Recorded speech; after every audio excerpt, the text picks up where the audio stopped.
आइए जानते हैं दुनिया के सबसे पुराने बाइबल के खोज के बारे में, जिसमें हनोक की किताब पाई जाती है। यह खोज शुरू होती है एक स्कॉटिश परिवार के व्यक्ति के द्वारा, जिनका नाम है जेम्स ब्रूस।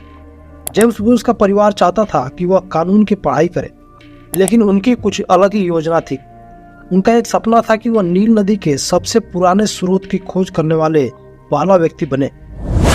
ब्रूस ने कई साल तक अफ्रीका में अपने सपने को पूरा करते हुए बिताया और आखिरकार उन्होंने नील नदी के सबसे पुराने स्रोत को खोज लिया।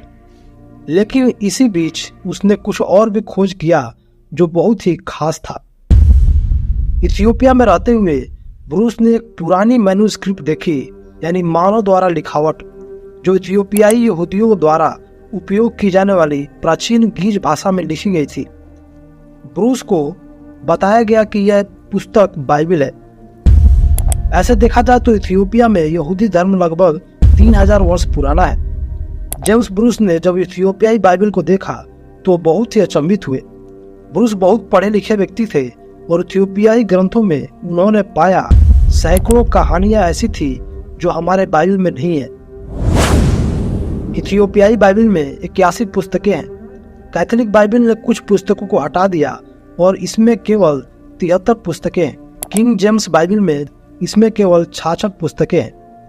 ब्रूस को समझ नहीं आ रहा था कि आखिर ऐसा कैसे है कि पुराने बाइबल में इतना अधिक विवरण मौजूद है।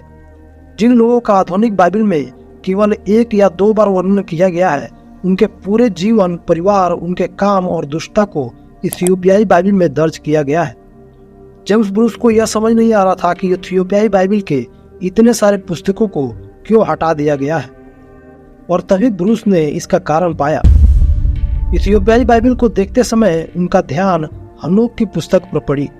ब्रूस को पता था कि हनोक नूह का परदादा था, क्योंकि आज की आधुनिक बाइबल में कुछ ही जगहों पर इसके बारे में बताया गया है, लेकिन यहाँ इथियोपियाई बाइबल में हनोक का पूरा किताब था, जिसमें लगभग 108 चैप्टर है। अब ब्रूस को यह समझ आने लगा था कि आखिर क्यों दुनिया इस पुस्तक को छुपाना चाहती है, क्योंकि हनोक की पुस्तक में स्वर्ग को न केवल एक आध्यात्मिक स्थान के रूप में बल्कि एक भौतिक स्थान के रूप में वर्णन किया गया है, जहां मनुष्य को भी भौतिक रूप से जाना संभव है, जबकि आधुनिक बाइबल के अनुसार ऐसा संभव नहीं है। बिना मृत्यु के कोई भी स्वर्ग में प्रवेश नहीं कर सकता है। लेकिन हनोक ने ऐसा किया और जो कुछ भी उसने वहां देखा उसे लिख लिया।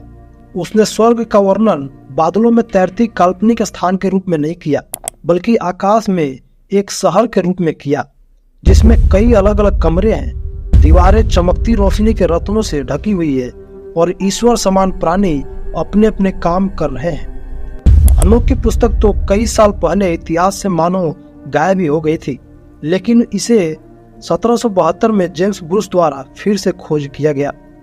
हनोक की पुस्तक निश्चय ही बहुत ही इंटरेस्टिंग थी, लेकिन इसे कई समुदाय के लोगों ने इनकार कर दिया और इसे बाइबल का भाग नहीं मानते। प्राचीन काल में हनोक की पुस्तक बहुत स्थानों पर पढ़ी जाती थी। इसकी लगभग 11 कॉपीज डेड सी स्क्रॉल्स में पाई गई थी, जो पूरी तरह से इथियोपियाई बाइबल के पुस्तकों से मेल खाती थी। हनोक ने अपने पुस्तक में बताया है कि वह स्वर्ग की ओर चढ़ जाता है और उसके साथ यूरियल नाम का एक प्राणी होता है।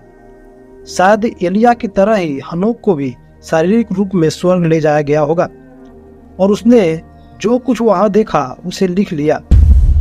स्वर्ग पर जाते समय उसने नीचे पहाड़ों को और नदियों को देखने का जिक्र किया है, साथ ही हवा और बादल के निर्माण का भी जिक्र किया गया है। हनोक जब स्वर्ग में प्रवेश करता है तो उसे बहुत सारे दरवाजे दिखाए जाते हैं, जिन्हें वह 12 द्वार कहता है। प्रत्येक द्वार का एक नाम और एक उद्देश्य होता है। हनोक वहां कुछ प्राणियों को द्वार के अंदर बाहर घूमते हुए देखता है। इन्हें वह स्वर्गदूत और प्रधान दूत कहता है। इनके अंदर से बहुत तेज रोशनी निकलती है। इसके बाद हनोक को ब्रह्मांड का भ्रमण कराने ले जाया गया। वह आकाश गंगा की यात्रा करता है। यूरियल हनोक को सौर मंडल के बारे में बताता है। उसने बताया कि पृथ्वी पर वर्ष की लंबाई 365 दिन होती है। हनोक ने यह भी देखा कि आकाश में नक्षत्र कैसे घूमते हैं। यह सब बहुत ही दिलचस्प है, क्योंकि हनोक ने इसमें से कई चीजों की आज के खोज के कई वर्षों पहले ही बता दिया था। हनोक ने एक वस्तु देखी जिसे वह जीवन का पुस्तक कहता है। उसका कहना है कि इस पुस्तक में मनुष्य के सभी कामों का रिकॉर्ड है। फिर आखिर में हनोक को परमेश्वर के सिंहासन के सामने लाया जाता है और वहां परमेश्वर हनोक को गिराए गए दूतों के रहस्य और मनुष्यों के अत्याचार के बारे में बताते हैं। परमेश्वर हनोक को अतीत, वर्तमान और भविष्य के दर्शन दिखाता है। तभी हनोक को समझ आता है कि उसे वहां क्यों बुलाया गया और उसे सब कुछ लिखने को क्यों बोला गया था। परमेश्वर को ऐसे व्यक्ति की आवश्यकता थी जो स्वर्ग और पृथ्वी की इन सारी गुप्त बातों को गवाह बने और जिसका शब्द पीढ़ियों तक बना रहे। परमेश्वर ने हनोक को चुना ताकि वह अपना संदेश स्वर्ग से गिराए गए दूतों और मनुष्यों तक पहुंचा सके। संसार की उत्पत्ति के समय में परमेश्वर ने कई स्वर्गदूतों को स्वर्ग से पृथ्वी पर गिरा दिया था। आमतौर पर स्वर्गदूतों को आध्यात्मिक प्राणी माना जाता है, लेकिन हनोक की पुस्तक में इन गिराए गए स्वर्गदूतों को विशाल शरीर वाले दानव जैसे भौतिक प्राणी के रूप में बताया गया है, जिनमें से कुछ के पंख भी है। इन्होंने इंसान को कई चीजें सिखाए, जैसे कि खेती करना, पौधे से दवा बनाना। इन्होंने इंसानों को खगोल विज्ञान भी सिखाया, जिसके बारे में प्राचीन ग्रंथ में, जिन पर हनोक की पुस्तक आधारित है, वर्णन किया गया है। हनोक अपने पुस्तक में बताते हैं कि इन गिराए गए दूतों को परमेश्वर द्वारा चेतावनी दी गई थी कि वह मनुष्यों को कुछ रहस्यमय बातें न बताए, लेकिन इन्होंने परमेश्वर के चेतावनी को इनकार किया और मनुष्यों को युद्ध करना, हथियार बनाना सिखा दिया। गिराए गए स्वर्गदूतों ने पृथ्वी के लोगों को पाप में बहकाया और जिसे चाहा उसे अपनी पत्नी बना लिया। और स्वर्गदूतों ने जो स्वर्ग की संतान है उन्हें देखा और उनकी लालसा की और एक दूसरे से कहा, आओ हम मनुष्यों में से अपने लिए स्त्रियां चुन ले। पहला हनोक अध्याय 6 उसका 2 पद। इन्हीं स्त्रियों से जन्म लिए हुए बच्चे बड़े होकर एक विशाल शरीर वाले दानव के रूप में बन गए, जिन्हें नफीली भी कहा जाता है। धीरे धीरे ये पृथ्वी पर बढ़ते गए और इंसानों को सताने लगे और इंसानों ने इनसे बदला लेने के लिए उनके जैसा ही निर्दयी और क्रूर बनने लगे, जिसके बाद पूरा पृथ्वी हत्या, लड़ाई और दुष्टता से भरने लगा। हनोक ने गिराए गए स्वर्गदूतों को और पूरे मानव जाति को चेतावनी दिया कि पश्चाताप करो, लेकिन सभी ने उसके चेतावनी को इनकार कर दिया। अय्यूब की किताब लिखे जाने से पहले ही हनोक ने अपने पुस्तक में, जो यीशु मसीह के जन्म से 3000 साल पहले लिखी थी, एक शब्द का इस्तेमाल करता है, मनुष्य का पुत्र। इस शब्द का इस्तेमाल यीशु मसीह ने भी अपने आप के लिए बहुत बार उपयोग किया है और हनोक भी अपने पुस्तक में यीशु मसीह को मनुष्य के पुत्र के नाम से संबोधित कर रहा है।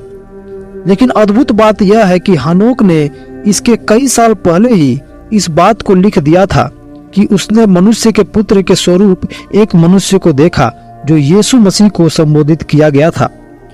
और यह भी एक कारण थियोलॉजिस्ट के द्वारा बताए जाते हैं कि हनोक की पुस्तक को यहूदी बाइबल के कैनन के अंदर इसीलिए शामिल नहीं किया गया क्योंकि हनोक की पुस्तक यीशु मसीह को ही यहूदियों का मसीह प्रमाणित कर देती है। यही कारण है कि यहूदी लोग हनोक की पुस्तक का विरोध भी करते हैं और एक षड्यंत्र भी बनाया गया है कि हनोक के पुस्तक को हनोक ने नहीं लिखी थी।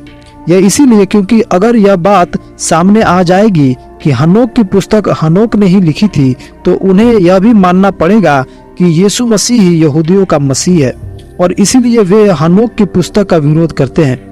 आशा करता हूँ आज की इस वीडियो से आपको कुछ सीखने को मिला होगा।